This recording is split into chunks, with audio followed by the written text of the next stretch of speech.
जय माता की। आप सभी का अमृत कथा कहानी चैनल में स्वागत है। आज इस वीडियो में मैं आपको दुर्गा सप्तशती का पहला अध्याय सुना रही हूँ। इस अध्याय में मेधा ऋषि ने राजा सुरथ और समाधि को मधुकैटभ वध और भगवती की महिमा सुनाई।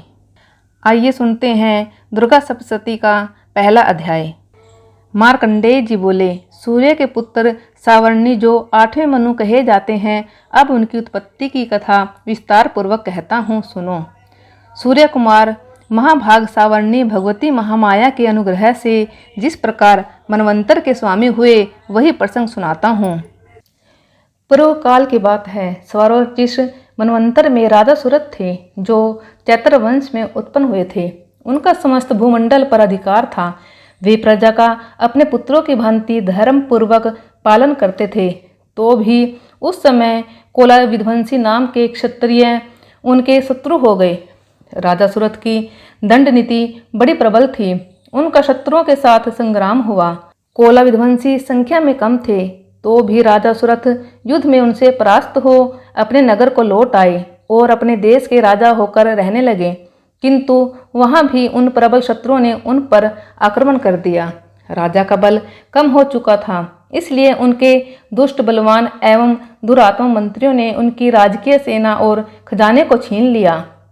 सुरथ का प्रभुत्व नष्ट हो चुका था, इसलिए वे शिकार खेलने के बहाने घोड़े पर सवार हो वहां से अकेले ही एक घने जंगल में चले गए। वहां उन्होंने मेधा मुनि का आश्रम देखा, जहां बहुत से हिंसक जीव अपनी स्वाभाविक हिंसा वृत्ति छोड़कर परम शांत भाव से रहते थे। मुनि के बहुत से शिष्य उस आश्रम की शोभा बढ़ा रहे थे। वहां जाने पर मुनि ने उनका सत्कार किया और वे उन मुनि श्रेष्ठ के आश्रम में कुछ समय तक रहे। फिर ममता के वशीभूत इस प्रकार चिंता करने लगे, पूर्व काल में मेरे पूर्वजों ने जिसका पालन किया था, वही नगर आज मुझसे रहित हुआ। मेरे दुराचारी भृत्यगण उसकी धर्म पूर्वक रक्षा करते हैं या नहीं। जो सदा मद की वर्षा करने वाला शूरवीर था, वह मेरा प्रधान हाथी अब शत्रुओं के अधीन होकर न जाने किन भोगों को भोगता होगा। जो लोग मेरी कृपा, धन और भोजन पाने के लिए सदा मेरे पीछे पीछे चलते थे, वे निश्चय ही अब दूसरे राजाओं का अनुसरण करते होंगे। उन अपव्ययी लोगों के द्वारा अत्यंत कष्ट से इकट्ठा किया हुआ मेरा वह खजाना खाली हो जाएगा। इस प्रकार की तथा और भी कई बातें राजा सुरथ निरंतर सोचते रहते थे। एक दिन उन्होंने वहां मेधा ऋषि के आश्रम के निकट एक वैश्य को देखा और उससे पूछा, भाई तुम कौन हो? तुम्हारे यहाँ आने का क्या कारण है? राजा सुरथ के यह प्रेम वचन सुनकर वैश्य ने उन्हें प्रणाम करके कहा, राजन, मैं धनिकों के कुल में उत्पन्न एक वैश्य हूँ। मेरा नाम समाधि है। मेरे दुष्ट स्त्री पुत्रों ने धन के लोभ से मुझे घर से बाहर निकाल दिया। मैं इस समय धन, स्त्री और पुत्रों से विहीन हूँ। मेरे विश्वसनीय बंधुओं ने मेरा ही धन लेकर मुझे दूर कर दिया है, इसलिए दुखी होकर मैं वन में चला आया हूँ। इस समय घर में वे कुशल से रहते हैं अथवा उन्हें कोई कष्ट है? राजा ने पूछा, जिन लोभी स्त्री पुत्र आदि ने धन के कारण तुम्हें घर से निकाल दिया, उनके प्रति तुम्हारे चित्त में इतना स्नेह क्यों है? वैश्य बोला, आप मेरे विषय में जो कहते हैं वह सब ठीक है। जिन्होंने धन के लोभ में पड़कर पिता के प्रति स्नेह, पति के प्रति प्रेम तथा आत्मीय जनों के प्रति अनुराग को तिलांजलि दे मुझे घर से निकाल दिया है, उन्हीं के प्रति मेरे हृदय में इतना स्नेह है। गुणहीन बंधुओं के प्रति भी जो मेरा चित्त इस प्रकार प्रेम मगन हो रहा है, इस बात को मैं जानकर भी नहीं जान पाता। इसलिए उनके लिए मैं दीर्घ श्वास ले रहा हूँ और मेरा हृदय अत्यंत दुखी हो रहा है। उन लोगों में मेरे प्रति प्रेम का सर्वथा अभाव है, तो भी उनके लिए मेरा मन निष्ठुर नहीं हो पाता। इसके लिए क्या करूँ? मार्कंडेय जी बोले, ब्राह्मण तदनंतर राजाओं में श्रेष्ठ सुरथ और वह समाधि नामक वैश्य दोनों साथ साथ मेधा मुनि की सेवा में उपस्थित हुए और उनके साथ विनय पूर्वक व्यवहार करके बैठे। तत्पश्चात वैश्य और राजा ने वार्तालाप आरंभ किया। राजा ने कहा, भगवान, मैं आपसे एक बात पूछना चाहता हूँ। मेरा चित्त अपने अधीन न होने के कारण बहुत दुखी है। जो राज्य मेरे हाथ से चला गया है उसमें और उसके संपूर्ण अंगों में मेरी ममता बनी हुई है। हे मुनिश्रेष्ठ, यह जानते हुए भी कि वह अब मेरा नहीं है, अज्ञानी की भांति मुझे उसके लिए दुख होता है। इधर यह विषय भी घर से अपमानित होकर आया है। इसके पुत्र, स्त्री और नौकरों ने इसे छोड़ दिया है। स्वजनों ने भी इसका त्याग कर दिया है, तो भी यह उनके प्रति अत्यंत स्नेह रखता है। इस प्रकार यह तथा मैं दोनों बहुत दुखी हैं। उस विषय के लिए भी हमारे मन में ममता जनित आकर्षण पैदा हो रहा है। महाभाग, हम दोनों समझदार हैं, तो भी हम में जो मोह पैदा हुआ है यह क्या है? विवेक शून्य पुरुष की भांति मुझ में और इसमें भी यह मूर्ता प्रत्यक्ष दिखाई देती है। ऋषि बोले, महाभाग, विषय मार्ग का ज्ञान सब जीवों को है। इसी प्रकार विषय भी सबके लिए अलग अलग हैं। कुछ प्राणी दिन में और दूसरे रात में नहीं देखते, तथा कुछ ऐसे हैं जो दिन और रात्रि में भी समान रूप से ही देखते हैं। यह ठीक है कि मनुष्य समझदार होते हैं, किंतु केवल वे ही ऐसे नहीं होते। पशु, पक्षी और मृग आदि सभी प्राणी समझदार होते हैं। मनुष्यों की समझ भी वैसी ही होती है जैसे उन मृग और पक्षियों की होती है। समझ होने पर ही इन पक्षियों को तो देखो, ये स्वयं भूख से पीड़ित होते हुए भी मोहवश बच्चों की चोंच में कितने चाव से अन्न के दाने डाल रहे हैं। नरश्रेष्ठ, क्या तुम नहीं देखते कि यह मनुष्य समझदार होते हुए भी लोभवश अपने किए हुए उपकार का बदला पाने के लिए पुत्रों की अभिलाषा करते हैं? यद्यपि उन सब में समझ की कमी नहीं है, तथापि वे संसार की स्थिति अर्थात जन्म मरण के परंपरा बनाए रखने वाली भगवती महामाया के प्रभाव द्वारा ममता में भंवर से युक्त मोहों के गहन गर्त में गिराए गए हैं। जगदीश्वर भगवान विष्णु की योग निद्रा रूपा जो भगवती महामाया है, उन्हीं से यह जगत मोहित हो रहा है। वे भगवती महामाया देवी ज्ञानियों के भी चित्त को बलात् खींचकर मोहों में डाल देती है। वे इस संपूर्ण चराचर जगत की सृष्टि करती हैं, तथा वे ही प्रसन्न होने पर मनुष्य को मुक्ति के लिए वरदान देती है। वे ही पराविद्या संसार बंधन और मोक्ष की हेतु सनातनी देवी तथा संपूर्ण ईश्वरों की भी अधीश्वरी है। राजा ने पूछा, भगवान, जिन्हें आप महामाया कहते हैं, वे देवी कौन हैं? उनका आविर्भाव कैसे हुआ? उनके चरित्र कौन कौन से हैं? ब्रह्मवेताओं में श्रेष्ठ महर्षि उन देवी का जैसा प्रभाव हो, जैसा स्वरूप हो और जिस प्रकार प्रादुर्भाव हुआ हो, वह सब मैं आपके मुख से सुनना चाहता हूँ। ऋषि बोले, राजन, वास्तव में तो वे देवी नित्य स्वरूपा ही हैं। संपूर्ण जगत उन्हीं का रूप है तथा उन्होंने समस्त विश्व को व्याप्त कर रखा है। तथापि उनका प्राकट्य अनेक प्रकार से होता है। वह मुझसे सुनो। वे नित्य और अजन्मा हैं। तब भी जब देवताओं का कार्य सिद्ध करने के लिए प्रकट होती हैं, उस समय लोक में उत्पन्न हुई कहलाती हैं। कल्प के अंत में जब संपूर्ण जगत एक कारणव में लीन हो रहा था और भगवान विष्णु शेषनाग की सैया बिछाकर योग निद्रा का आश्रय ले सो रहे थे, उस समय उनके कानों के मैल से दो भयंकर असुर उत्पन्न हुए, जो मधु और कैटभ के नाम से विख्यात थे। वे दोनों ब्रह्मा जी का वध करने को तैयार हो गए। भगवान विष्णु के नाभि कमल में विराजमान प्रजापति ब्रह्मा जी ने जब उन दोनों भयानक असुरों को अपने समीप आया हुआ और भगवान को निद्रा मगन देखा, तब एक कार्यचित होकर उन्होंने भगवान विष्णु को जगाने के लिए उनके नेत्रों में निवास करने वाली योग निद्रा का सत्वन आरंभ किया, जो इस विश्व की अधीश्वरी, जगत को धारण करने वाली, संसार का पालन और संहार करने वाली तथा तेज स्वरूप भगवान विष्णु की अनुपम शक्ति है। उन्हीं भगवती निद्रा देवी की भगवान ब्रह्मा स्तुति करने लगे। ब्रह्मा जी बोले, देवी, तुम ही स्वाहा, तुम ही स्वधा और तुम ही वष्टकार हो। स्वर भी तुम्हारे ही स्वरूप हैं। तुम ही जीवनदायिनी सुधा हो। नित्य अक्षर प्रणव में अकार, उकार, मकार इन तीनों मात्राओं के रूप में तुम ही स्थित हो, तथा इन तीनों मात्राओं के अतिरिक्त जो बिंदु रूपा नित्य अर्ध मात्रा है, जिसका विशेष रूप से उच्चारण नहीं किया जा सकता, वह भी तुम ही हो। देवी, तुम ही संध्या, सावित्री और परम जननी हो। देवी, तुम ही इस अखिल ब्रह्मांड को धारण करती हो। तुम ही इस जगत की सृष्टि होती हो। तुम ही से इसका पालन होता है और सदा तुम ही कल्प के अंत में सबको अपना ग्रास बना लेती हो। जगमयी देवी, इस जगत की उत्पत्ति के समय तुम सृष्टि रूपा हो, पालन करने में स्थित रूपा हो तथा कल्पांत के समय सहान रूप धारण करने वाली हो। तुम्ही महाविद्या, महामाया, महामेधा, महासमृति, महामोह रूपा, महादेवी और महासुरा हो। तुम ही तीनों गुणों को उत्पन्न करने वाली प्रकृति हो।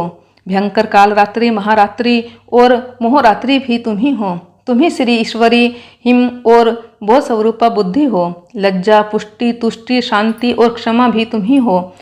तुम खड्गधारिणी, शूलधारिणी, घोर रूपा तथा गदा, चक्कर, शंख और धनुष धारण करने वाली हो। बाण, भूषंडी और परिघ ये भी तुम्हारे अस्त्र हैं। तुम सौम्य और सौम्यतर हो। जितने भी सौम्य एवं सुंदर पदार्थ हैं उन सब की अपेक्षा तुम अधिक सुंदरी हो। पर और अपर, सबसे परे रहने वाली परमेश्वरी तुम ही हो। सर्वस्वरूप देवी, कहीं भी सत असत रूप जो वस्तुएं हैं और उन सब की जो शक्ति है वह तुम ही हो। ऐसी अवस्था में तुम्हारी स्तुति क्या हो सकती है। जो इस जगत की सृष्टि, पालन और संहार करते हैं उन भगवान को भी जब तुमने निद्रा के अधीन कर दिया है तब तुम्हारी स्तुति करने में यहाँ कौन समर्थ हो सकता है। मुझको, भगवान शंकर को तथा भगवान विष्णु को भी तुमने ही शरीर धारण कराया है, अतः तुम्हारी स्तुति करने की शक्ति किसमें है। देवी, तुम तो अपने इस कृपालु प्रभाव से ही प्रशंसा के योग्य हो। ये जो दोनों दुर्धर्ष असुर मधु और कैटभ हैं उनको मोह में डाल दो और जगदीश्वर भगवान विष्णु को शीघ्र जगा दो। साथ ही प्रभु में इन दोनों असुरों को मार डालने की बुद्धि उत्पन्न कर दो। ऋषि कहते हैं, राजन, जब ब्रह्मा जी ने वहाँ मधु और कैटभ को मारने के उद्देश्य से भगवान विष्णु को जगाने के लिए तमोगुण की अधिष्ठात्री देवी योग निद्रा की स्तुति की, तब वे भगवान के नेत्र, मुख, नासिका, बाहु, हृदय और वक्षस्थल से निकलकर अव्यक्त जन्मा ब्रह्मा जी की दृष्टि के समक्ष खड़ी हो गई। योग निद्रा से मुक्त होने पर जगत के स्वामी भगवान जनार्दन उस एकार्णव जल में शेषनाग की सैया से जाग उठे। फिर उन्होंने उन दोनों असुरों को देखा। वे दुरात्मा मधु और कैटभ अत्यंत बलवान और पराक्रमी थे। वे दुरात्मा मधु और कैटभ अत्यंत बलवान तथा पराक्रमी थे और क्रोध से लाल आंखें किए ब्रह्मा जी को खा जाने के लिए उद्योग कर रहे थे। तब भगवान श्री हरि ने उठकर उन दोनों के साथ 5000 वर्षों तक महायुद्ध किया। वे दोनों बल के कारण उन्मत्त हो रहे थे। इधर महामाया ने भी उन्हें मोह में डाल रखा था। इसलिए वे भगवान विष्णु से कहने लगे, हम तुम्हारी वीरता से संतुष्ट हैं, तुम हमसे कोई वर मांगो। श्री भगवान बोले, यदि तुम दोनों मुझ पर प्रसन्न हो तो अब मेरे हाथ से मारे जाओ। बस इतना सा ही मैंने वर मांगा है। इस प्रकार चले जाने पर जब उन्होंने संपूर्ण जगत में जल ही जल देखा तब कमल ने भगवान से कहा, जहाँ पृथ्वी जल में डूबी हुई न हो, जहाँ सूखा स्थान हो, वहीं हमारा वध करो। ऋषि बोले, तब तथास्तु कहकर शंख, चक्र और गदा धारण करने वाले भगवान ने उन दोनों को मस्तक और अपनी जांघ पर रखकर चक्कर से काट डाला। इस प्रकार ये देवी महामाया ब्रह्मा जी की स्तुति करने पर स्वयं प्रकट हुई थी। अब तुमसे उनके प्रभाव का पुनः वर्णन कहता हूँ, सुनो। ऋषि बोले, पूर्व काल में देवताओं और असुरों में पूरे 100 वर्षों तक घोर संग्राम हुआ था। उसमें असुरों का स्वामी महिषासुर और देवताओं के नायक इंद्र थे। उस युद्ध में देवताओं की सेना असुरों से परास्त हो गई। संपूर्ण देवताओं को जीतकर महिषासुर इंद्र बन बैठा। तब पराजित देवता प्रजापति ब्रह्मा जी को आगे करके उस स्थान पर गए जहाँ भगवान शंकर और विष्णु विराजमान थे। देवताओं ने महिषासुर के पराक्रम तथा अपनी पराजय का यथावत वृत्तांत उन दोनों देवेश्वरों से कह सुनाया। वे बोले, भगवान महिषासुर सूर्य, इंद्र, अग्नि, वायु, चंद्रमा, यम, वरुण तथा अन्य देवताओं के भी अधिकार छीनकर स्वयं ही सबका अधिष्ठाता बन बैठा है। उस दुरात्मा महिषासुर ने समस्त देवताओं को स्वर्ग से निकाल दिया है। अब वे मनुष्यों की भांति पृथ्वी पर विचरते हैं। अब हम आपकी ही शरण में आए हैं, उसके वध का कोई उपाय सोचिए। इस प्रकार देवताओं के वचन सुनकर भगवान विष्णु और शिव ने दैत्यों पर बड़ा क्रोध किया। उनकी भौहें तन गई और मुंह टेढ़ा हो गया। तब अत्यंत कोप से भरे हुए चक्रपाणी श्री विष्णु के मुख से एक महान तेज प्रकट हुआ। इसी प्रकार ब्रह्मा, शंकर तथा इंद्र आदि अन्य देवताओं के शरीर से भी बड़ा भारी तेज निकला। वह मिलकर एक हो गया। महान तेज का वह पुंज जलते हुए पर्वत सा जान पड़ा। देवताओं ने देखा, वहां उनकी ज्वालाएं संपूर्ण दिशाओं में व्याप्त हो रही थी। संपूर्ण देवताओं के शरीर से प्रकट हुए उस तेज की कहीं तुलना नहीं थी। एकत्रित होने पर वह एक नारी के रूप में परिणत हो गया और वह अपने प्रकाश से तीनों लोकों में व्याप्त जान पड़ा। भगवान शंकर का जो तेज था उससे उस देवी का मुख प्रकट हुआ। यमराज के तेज से उसके सिर के बाल उत्पन्न हुए। श्री विष्णु भगवान के तेज से उसकी भुजाएं उत्पन्न हुई। चंद्रमा के तेज से दोनों स्तनों का और इंद्र के तेज से कटी प्रदेश का प्रादुर्भाव हुआ। वरुण के तेज से जंघा और पिंडली तथा पृथ्वी के तेज से नितंब भाग प्रकट हुआ। ब्रह्मा जी के तेज से दोनों चरण और सूर्य के तेज से उनकी उंगलियां उत्पन्न हुई। वसुओं के तेज से हाथों की उंगलियां और कुबेर के तेज से नासिका प्रकट हुई।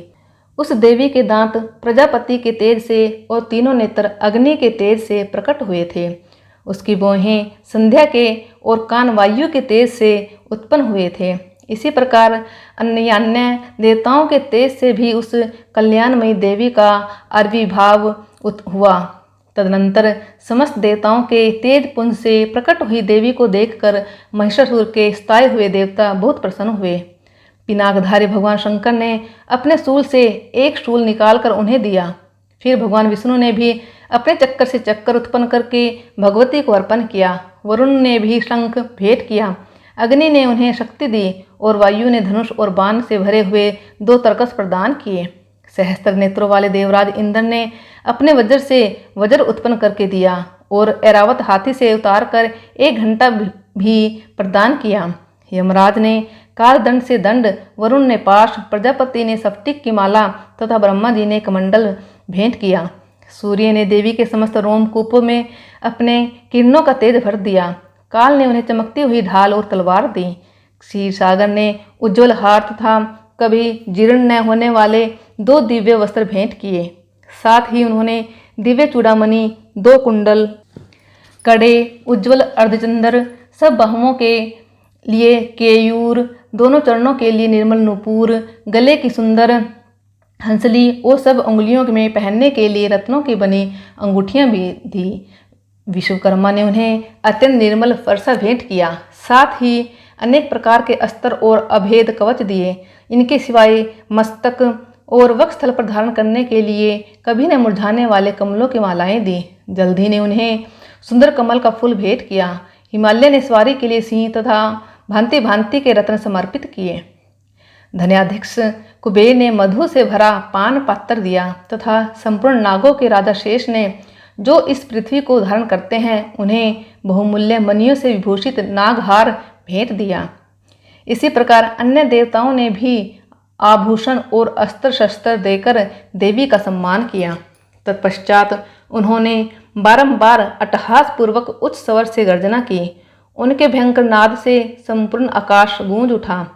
देवी का वह अत्यंत उच्च स्वर से किया हुआ श्रीनाद कहीं समा न सका। आकाश उसके सामने छोटा प्रतीत होने लगा। उससे बड़ी भयानक प्रतिध्वनि हुई जिससे संपूर्ण विश्व में हलचल मच गई और समुद्र कांप उठे, पृथ्वी डोलने लगी और समस्त पर्वत हिलने लगे। उस समय देवताओं ने अत्यंत प्रसन्नता के साथ सिंह वाहिनी भवानी से कहा, देवी तुम्हारी जय हो। साथ ही महर्षियों ने भक्ति भाव से विनम्र होकर उनकी स्तुति की। संपूर्ण त्रिलोकी को शोभग्रस्त देख दैत्यगण अपनी समस्त सेना को कवच आदि से सुसज्जित कर हाथों में हथियार लेकर सहसा उठकर खड़े हो गए। उस समय महिषासुर ने बड़े क्रोध से आकर कहा, ओहो यह क्या हो रहा है। फिर वह संपूर्ण असुरों से घिरकर उस सिंहनाद की ओर लक्ष्य करके दौड़ा और आगे पहुंचकर उसने देवी को देखा जो अपने प्रभाव से तीनों लोकों को प्रकाशित कर रही थी। माथे के मुकुट से आकाश में रेखा से खींच रही थी तथा वे अपने धनुष की टंकार से 7 पातालों को क्षुब्ध कर देती थी।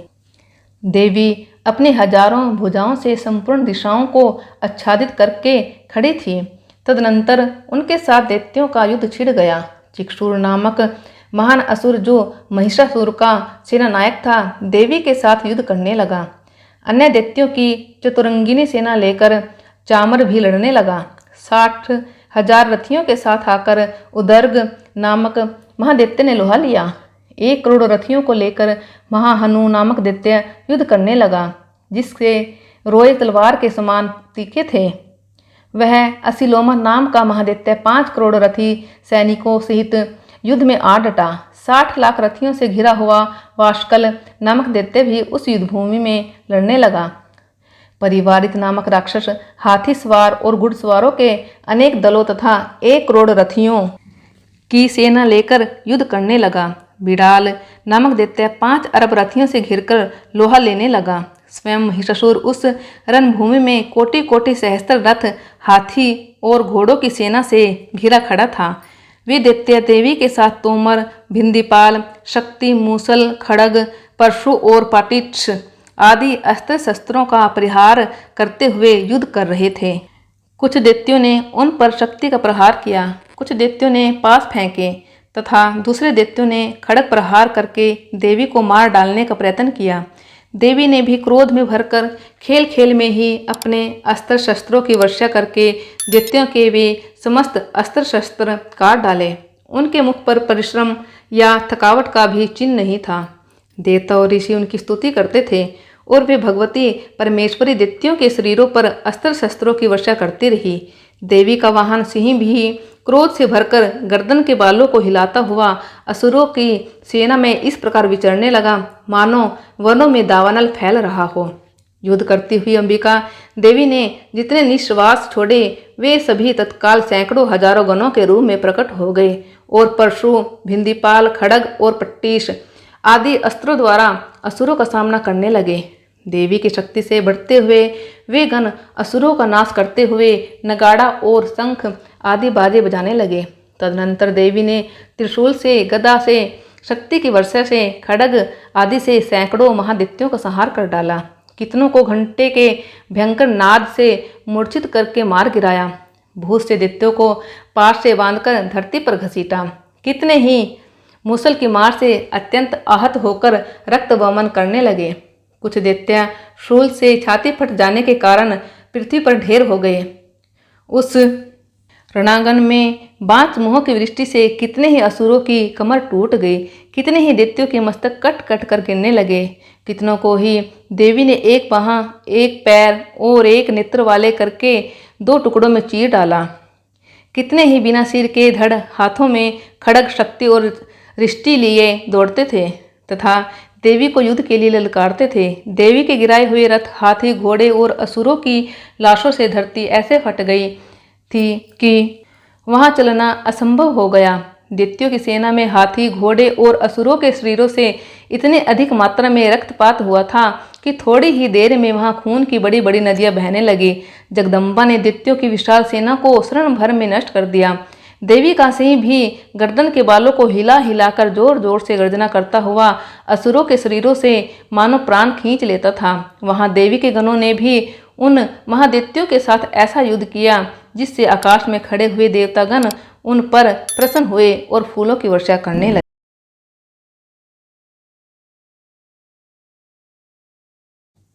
तीसरे अध्याय में महिषासुर का वध कथा सुनेंगे। ऋषि बोले, दैत्यों की सेना को इस प्रकार तहस नहस होते देख महादैत्य सेनापति चिक्षुर क्रोध में भरकर अंबिका देवी से युद्ध करने के लिए आगे बढ़ा। वह असुर रणभूमि में देवी के ऊपर बाणों की वर्षा करने लगा। तब देवी ने अपने बाणों से उसके बाण समूहों को अनायास ही काटकर उसके घोड़ों और सारथी को भी मार डाला। साथ ही उसके धनुष तथा अत्यंत ऊंची ध्वजा को भी काट गिराया। धनुष कट जाने पर उसके अंगों को अपने बाणों से बींध डाला। वह असुर ढाल और तलवार लेकर देवी की ओर दौड़ा। उसने तीखी धार वाली तलवार से सिंह के मस्तक पर चोट करके देवी की भी बाईं भुजा में बड़े वेग से प्रहार किया। राजन, देवी की भुजा पर पहुंचते ही वह तलवार टूट गई। फिर तो क्रोध से लाल आंखें करके उस राक्षस ने शूल हाथों में लिया और उसे उस महादैत्य ने भगवती भद्रकाली के ऊपर चलाया।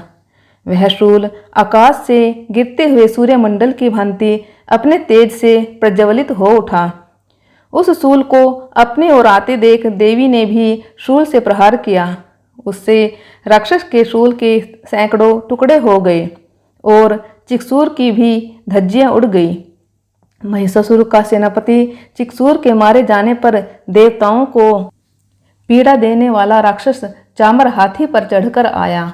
उसने भी देवी के ऊपर शक्ति का प्रहार किया, किंतु जगदम्बा ने उसे अपने हुंकार से ही आहत एवं निष्प्रभ करके तत्काल पृथ्वी पर डाल दिया। शक्ति को टूटकर गिरी हुई देख चामर को बड़ा क्रोध हुआ। अब उसने शूल चलाया, किंतु देवी ने उसे भी बाणों द्वारा काट डाला।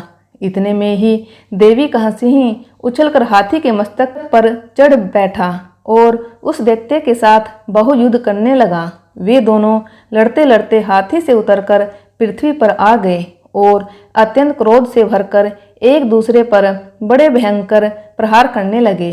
तदनंतर सिंह बड़े वेग से आकाश की ओर उछला और उधर से गिरते समय उसने पंजों की मार से चामर का सिर धड़ से अलग कर दिया। इसी प्रकार राक्षस उदर्ग भी देवी के हाथ से मारा गया तथा दैत्य कराल भी धाराशायी हो गया।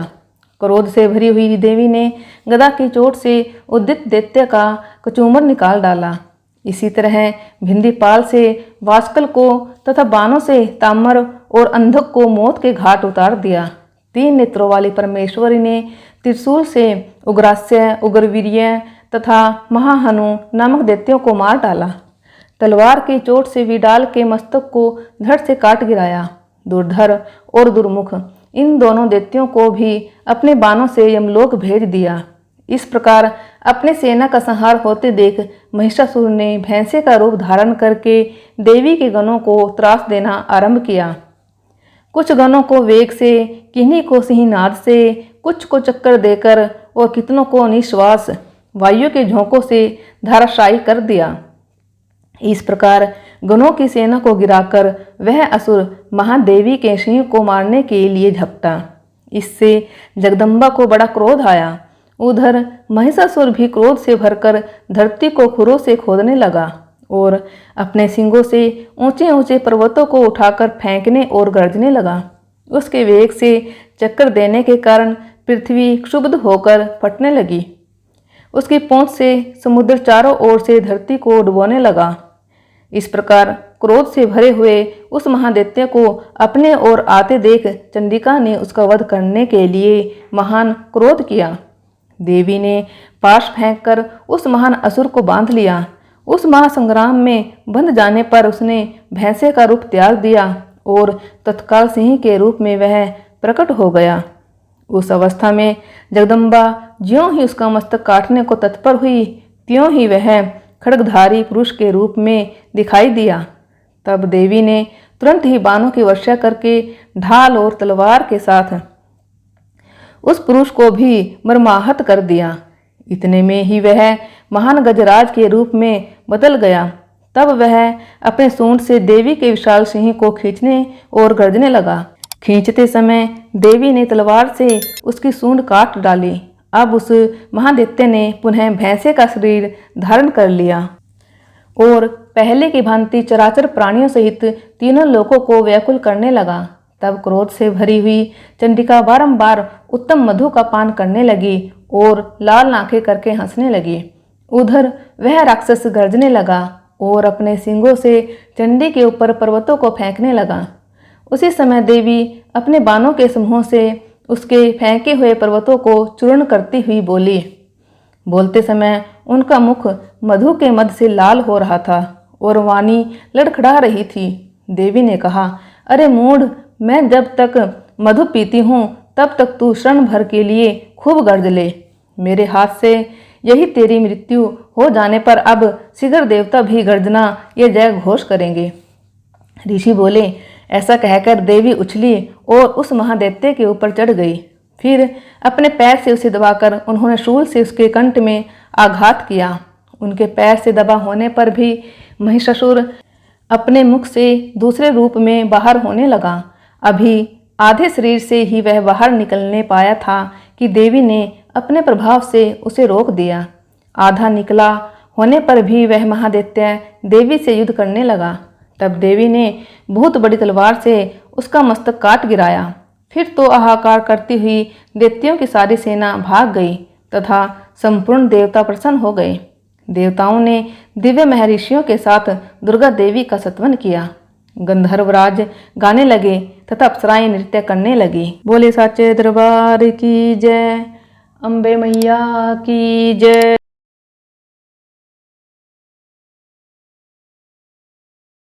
चौथे अध्याय में देवताओं द्वारा की गई देवी की स्तुति सुनेंगे। ऋषि बोले, अत्यंत पराक्रमी दुरात्मा महिषासुर तथा उसकी दैत्य सेना देवी के हाथों मारे जाने पर इंद्र आदि देवता प्रणाम के लिए गर्दन तथा कंधे झुकाकर भगवती दुर्गा का उत्तम वचनों द्वारा स्तवन करने लगे। उस समय उनके सुंदर अंगों में अत्यंत हर्ष के कारण रोमांच हो आया था।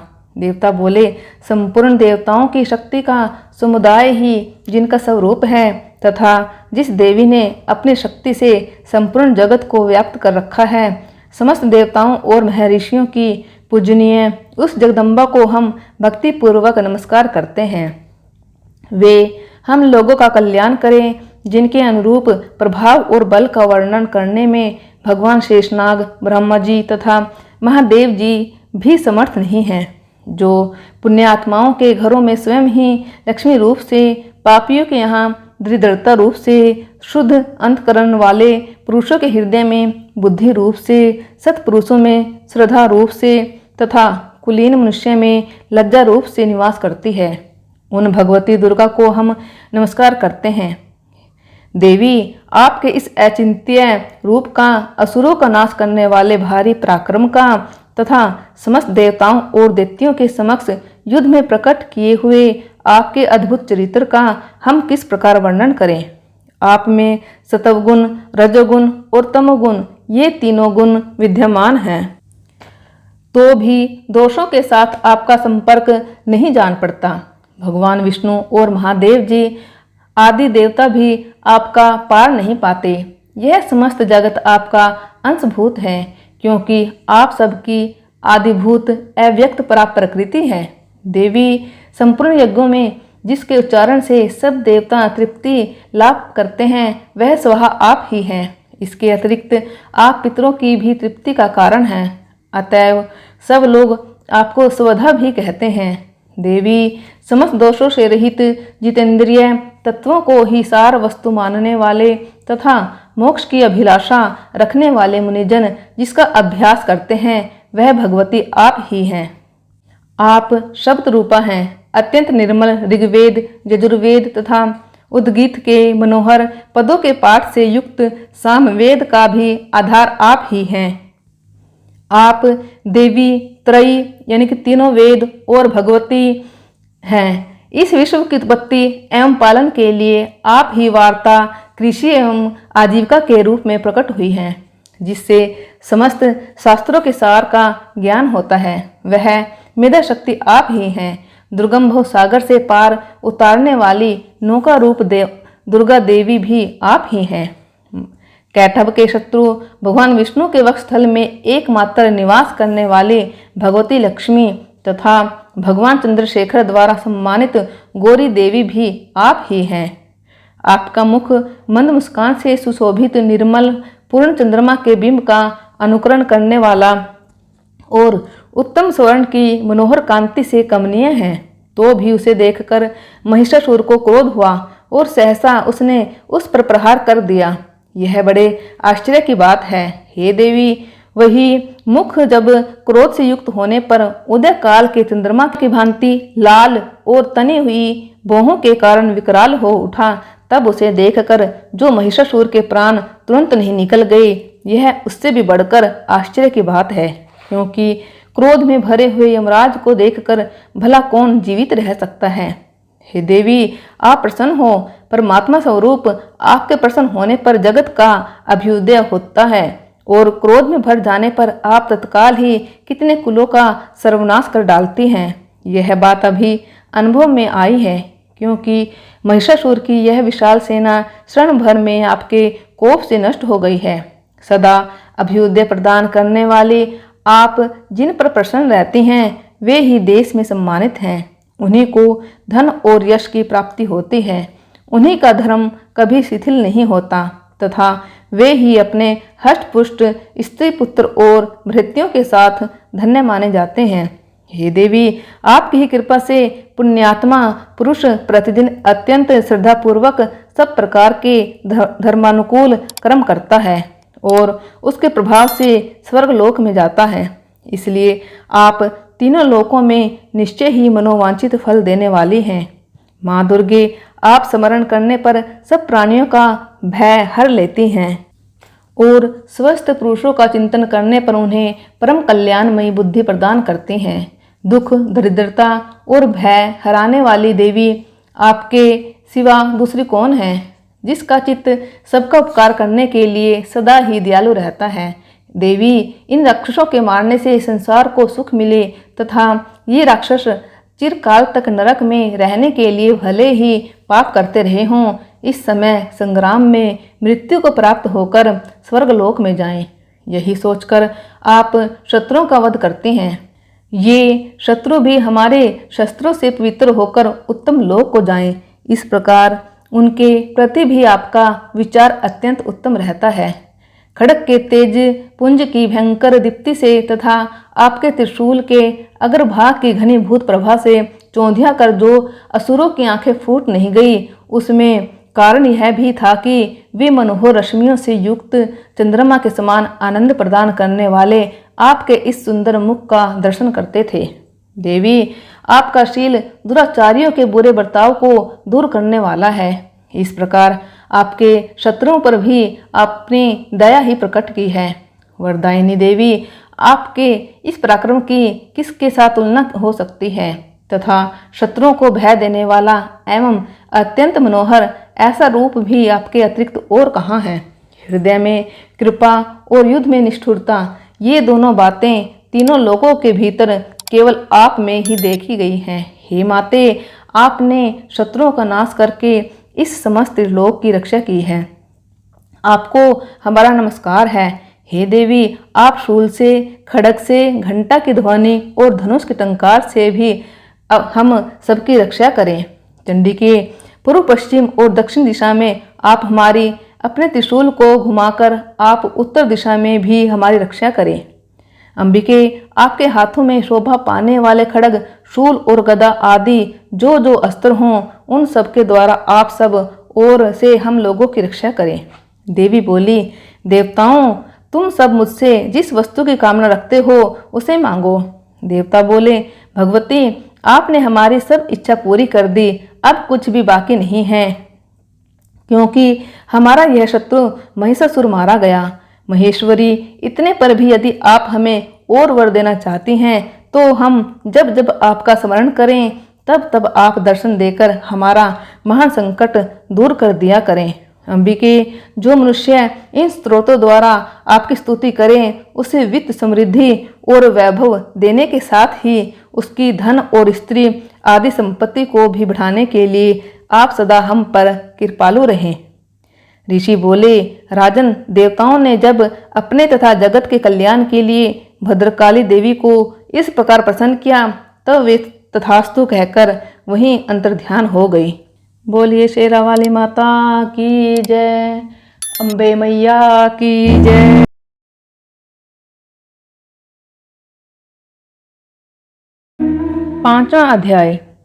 पांचवें अध्याय में देवी की स्तुति और अंबिका के रूप की प्रशंसा की गई है। ऋषि बोले, पूर्व काल में निशुंभ और शुंभ नामक असुरों ने अपने बल के घमंड में आकर शचीपति इंद्र के हाथ से तीनों लोकों का राज्य और यज्ञ भाग छीन लिए। वे ही दोनों सूर्य, चंद्रमा, कुबेर, यम और वरुण के अधिकार का भी उपयोग करने लगे। वायु और अग्नि का कार्य भी वे ही करने लगे। उन दोनों ने सब देवताओं को अपमानित, राज्यभ्रष्ट, पराजित तथा अधिकारहीन करके स्वर्ग से निकाल दिया। उन दोनों महान असुरों से तिरस्कृत देवताओं ने अपराजिता देवी का स्मरण किया और सोचा, जगदम्बा ने हम लोगों को वर दिया था कि आपत्ति काल में याद करने पर मैं तुम्हारी सब आपत्तियों का तत्काल नाश कर दूंगी।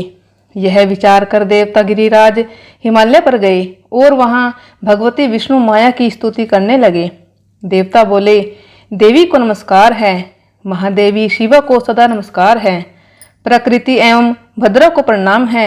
हम लोग नियम पूर्वक जगदम्बा को नमस्कार करते हैं। रुद्रा को नमस्कार है, नित्या, गौरी एवं धात्री को नमस्कार है। ज्योत्सनामयी, चंद्ररूपिणी एवं सुख स्वरूपा देवी को सतत प्रणाम है। शरणागतों का कल्याण करने वाली वृद्धि एवं सिद्धि रूपा देवी को हम बारंबार नमस्कार करते हैं। रीति राक्षसों की लक्ष्मी, राजाओं की लक्ष्मी तथा सर्वाणी यानी कि शिव पत्नी स्वरूपा आप जगदम्बा को हम बारंबार नमस्कार है। दुर्गा, दुर्गपारा, दुर्गम संकट से पार उतारने वाली, सारा सबकी आधारभूता, सर्वकारिणी, ख्याति, कृष्णा और धुमरा देवी को सर्वदा नमस्कार है। अत्यंत सौम्य तथा अत्यंत रौद्र रूपा देवी को हम नमस्कार करते हैं। उन्हें हमारा बारंबार प्रणाम है। जगत की आधारभूता कृति देवी को बारंबार नमस्कार है। जो देवी सब प्राणियों में विष्णु माया, चेतना, बुद्धि रूपा, निद्रा रूप, श्रुदा रूप, छाया रूप, शक्ति रूप, शांति, क्षमा रूप, जाति रूप, लज्जा रूप, शांति रूप, श्रद्धा रूप, कांति रूप, लक्ष्मी रूप, वृत्ति रूप, समृद्धि रूप, दया रूप, तुष्टि रूप, मातृ रूप, भ्रांति रूप से स्थित हैं, उनको नमस्कार, उनको बारंबार नमस्कार है। जो जीवों के इंद्रिय वर्ग की अधिष्ठात्री देवी एवं सब प्राणियों में सदा व्याप्त रहने वाली है, उन व्याप्ति देवी को नमस्कार है। जो देवी चैतन्य रूप से इस संपूर्ण जगत को व्याप्त करके स्थित हैं, उनको नमस्कार, उनको नमस्कार, उनको नमस्कार। पूर्व काल में अपने अभीष्ट की प्राप्ति होने से देवताओं ने जिनकी स्तुति की तथा देवराज इंद्र ने बहुत दिनों तक जिनका सेवन किया, वह कल्याण की साधनाभूत ईश्वरी हमारा कल्याण और मंगल करे तथा सारी आपत्तियों का नाश कर डाले। उदंड दैत्य से सताए हुए हम सभी देवता जिन परमेश्वरी को इस समय नमस्कार करते हैं तथा जो भक्ति से विनम्र पुरुषों द्वारा स्मरण की जाने पर तत्काल ही संपूर्ण विपत्तियों का नाश कर देती है, वे जगदम्बा हमारा संकट दूर करे। ऋषि बोले, राजन, इस प्रकार जब देवता स्तुति कर रहे थे, उस समय पार्वती देवी गंगा जी के जल में स्नान करने के लिए वहां आई। उन सुंदर बाहों वाली भगवती ने देवताओं से पूछा, आप लोग यहाँ किसकी स्तुति कर रहे हैं? तब उन्हीं के शरीर से प्रकट हुई शिवा देवी बोली, शुंभ दैत्य से तिरस्कृत हुए और युद्ध में निशुंभ से पराजित होकर यहाँ एकत्रित हुए ये समस्त देवता यह मेरी ही स्तुति कर रहे हैं। पार्वती जी के शरीर कोश से अंबिका का प्रादुर्भाव हुआ था, इसलिए ये समस्त लोकों में कौशिकी कही जाती है। कौशिकी के प्रकट होने के बाद पार्वती देवी का शरीर काले रंग का हो गया, अतः वे हिमालय पर निवास करने वाली कालिका देवी के नाम से विख्यात हुई। तदनंतर शुंभ निशुंभ के भृत्य चंड मुंड वहां आए और उन्होंने परम मनोहर रूप धारण करने वाली अंबिका देवी को देखा। फिर वे शुंभ के पास जाकर बोले, महाराज, एक अत्यंत मनोहर स्त्री है जो अपनी दिव्य कांति से हिमालय को प्रकाशित कर रही है। वैसा उत्तम रूप कहीं किसी ने भी नहीं देखा होगा। हे असुरेश्वर, पता लगाइए वह देवी कौन है और उसे प्राप्त कीजिए। स्त्रियों में तो वह रतन है, उसका प्रत्येक अंग बहुत ही सुंदर है तथा वह अपने श्री अंगों की प्रभा से संपूर्ण दिशाओं में प्रकाश फैला रही है। दैत्यराज, अभी वह हिमालय पर ही स्थित है, आप उसे देख सकते हैं। प्रभो, तीनों लोकों में मणि, हाथी और घोड़े आदि जितने भी रत्न हैं, वे सब इस समय आपके घर में शोभा पा रहे हैं। हाथियों में रत्नभूत ऐरावत, यह पारिजात का वृक्ष और यह उच्च सरवा घोड़ा, यह सब आपने इंद्र से ले लिया है। हंसों से युक्त वह विमान भी आपके आंगन में शोभा पाता है। यह रत्नभूत अद्भुत विमान जो पहले ब्रह्मा जी के पास था, अब आपके यहाँ लाया गया है। यह महापद्य नामक निधि आप कुबेर से छीन लाए हैं। समुद्र ने आपको किंजकलिनी नाम की माला भेंट की है, जो केसरों से सुशोभित है और जिसके कमल कभी कुम्हलाते नहीं हैं। सुवर्ण की वर्षा करने वाला वरुण का छत्र भी आपके घर में शोभा पाता है तथा यह सर्वश्रेष्ठ रथ जो पहले प्रजापति के अधिकार में था अब आपके अधिकार में है। दैत्येश्वर मृत्यु की उत्क्रांतिदा नाम वाली शक्ति को भी आपने छीना है तथा वरुण का पाश और समुद्र में उत्पन्न होने वाले सब प्रकार के रत्न आपके भाई निशुम्भ के अधिकार में हैं। अग्नि ने भी स्वतः शुद्ध किए हुए 2 वस्त्र आपकी सेवा में अर्पित किए हैं। दैत्यराज, इस प्रकार सभी रत्न आपने एकत्र कर लिए हैं। फिर जो यह स्त्रियों में रत्न रूपी कल्याणमयी देवी है, इसे आप अपने अधिकार में क्यों नहीं कर लेते? ऋषि बोले, चंडमुंड का यह वचन सुनकर शुंभ ने महादित्य सुग्रीव को दूत बनाकर देवी के पास भेजा और कहा, तुम मेरी आज्ञा से उसके सामने ये बातें कहना और ऐसा उपाय करना जिससे प्रसन्न होकर वह शीघ्र ही यहाँ आ जाए। वह दूत पर्वत के अत्यंत रमणीय प्रदेश में जहाँ वह देवी सुशोभित थी वहाँ गया और मधुर वाणी में कोमल वचन बोला। दूत बोला, देवी, दैत्यराज शुंभ इस समय तीनों लोकों के परमेश्वर हैं। मैं उन्हीं का भेजा हुआ दूत हूँ और यहाँ तुम्हारे ही पास उपस्थित हुआ हूँ। उनकी आज्ञा सदा सब देवता एक स्वर में मानते हैं, कोई उसका उल्लंघन नहीं कर सकता। वे संपूर्ण देवताओं को परास्त कर चुके हैं। उन्होंने तुम्हारे लिए जो संदेश दिया है उसे सुनो। संपूर्ण त्रिलोकी मेरे अधिकार में है, देवता भी मेरी आज्ञा के अधीन चलते हैं। संपूर्ण यज्ञों के भागों का मैं ही भोगता हूँ। तीनों लोकों में जितने श्रेष्ठ रत्न हैं वे सब मेरे अधिकार में हैं। देवराज इंद्र का वाहन ऐरावत जो हाथियों में रत्न के समान है उसे मैंने छीन लिया है। क्षीर सागर का मंथन करने से जो अशव रत्न उच्चैःसर्वा प्रकट हुआ है उसे देवताओं ने मेरे पैरों पर पड़कर समर्पित किया है। सुंदरी, उनके अतिरिक्त और भी जितने रत्नभूत पदार्थ देवताओं, गंधर्वों और नागों के पास थे वे सब मेरे ही पास आ गए हैं। देवी, हम लोग तुम्हें संसार की स्त्रियों में रत्न मानते हैं, अतः तुम हमारे पास आ जाओ, क्योंकि रत्नों का उपभोग करने वाले हम ही हैं। चंचल कटाक्षों वाली सुंदरी, तुम मेरी या मेरे महापराक्रमी भाई निशुम्भ की सेवा में आ जाओ, क्योंकि तुम रत्न स्वरूपा हो।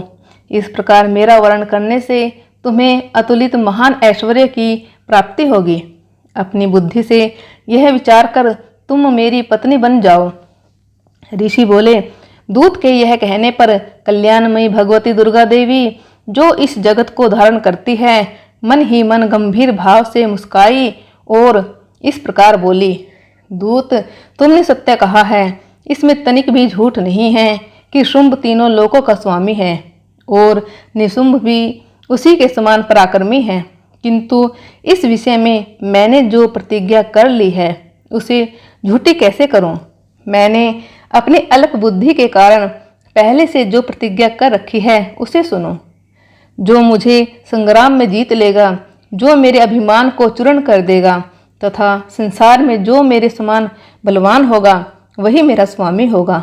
इसलिए शुंभ अथवा महादित्य निशुंभ स्वयं ही यहाँ पधारे और मुझे जीतकर शीघ्र ही मेरा पानी ग्रहण कर ले। इसमें विलंब की क्या आवश्यकता है?